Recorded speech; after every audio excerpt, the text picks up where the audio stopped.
तो दोस्तों एक दानव पेड़ के पीछे से देखता है तो उधर से गाड़ी पर रघुरू मटका बांध कर आ रहा होता है। तो जिन रास्ते में लगी एक रस्सी को खींच देता है तो रास्ते में एक गड्ढा हो जाता है और रघुरू की पहिया गड्ढे में चली जाती है। तो गाड़ी वहीं गिर जाती है और रघुरू उड़कर केले के पेड़ में लड़ता है।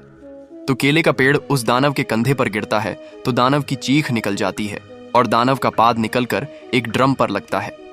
तो ड्रम में रखा काला पानी नीचे बैठे सारे आदमियों पर गिरता है और मेज पर सो रहा आदमी भी उनके साथ में छिप जाता है और वह सब डर कर भाग जाते हैं। दोस्तों आपके माँ बाप की कसम लाइक और सब्सक्राइब करें।